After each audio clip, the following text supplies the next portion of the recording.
కాంగ్రెస్ ప్రభుత్వం అధికారంలోకి వచ్చిన తర్వాత తెలంగాణలో ఇచ్చిన హామీలన్నీ ఒకదాని తర్వాత ఒకటి నెరవేరుస్తూ వస్తున్నాయి.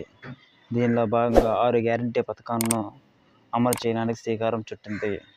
ఉచిత బస్సుల ప్రయాణము, ఆరోగ్యశ్రీ పరిమితి పెంపు, 500కే గ్యాస్ సిలిండర్లు, 200 యూనిట్ల ఉచిత విద్యుత్తు, ఇందిరమ్మ ఇళ్ల పథకాలను ప్రారంభించింది.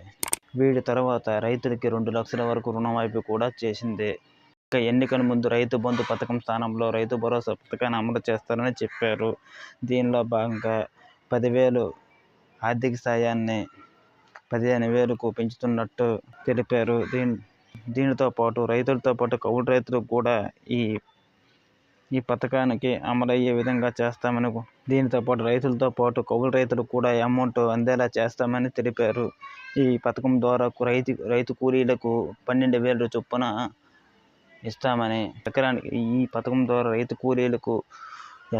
12,000 చొప్పున ఇస్తామని ప్రకటించారు. తీరా అధికారంలోకి వచ్చిన తర్వాత ఈ పథకాన్ని ఇంకా అమలు చేయలేదు ఆరోపణలు వస్తున్నాయి. అయితే ప్రస్తుతం రైతు భరోసా పథకాన్ని ప్రభుత్వం మార్గదర్శకాలను రూపొందిస్తుంది. ఈ వానాకాల సీజన్లో కొత్త రూల్స్ ప్రకారం రైతు భరోసా ప్రారంభిస్తామని మంత్రులు చెప్పుకొచ్చారు. అయితే దీనిపై తాజాగా వ్యవసాయ శాఖ మంత్రి తుమ్మల నాగేశ్వరరావు కీలకమైన ప్రకటన చేశారు.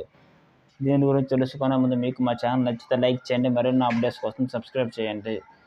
ఈసారి రైతు భరోసా పథకాన్ని పంట వేసే రైతుకు మాత్రమే రైతు భరోసా ఇస్తామని తెలియజేశారు. దీనితో పాటు పంట బీమా ప్రీమియం కూడా చెల్లిస్తుందని అన్నారు.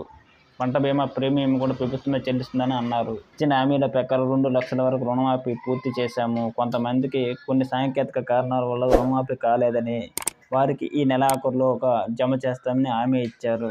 మీకు మా ఛానల్ నచ్చితే లైక్ చేయండి. ఇటువంటి మరిన్ని అప్డేట్స్ కోసం సబ్స్క్రైబ్ చేయండి.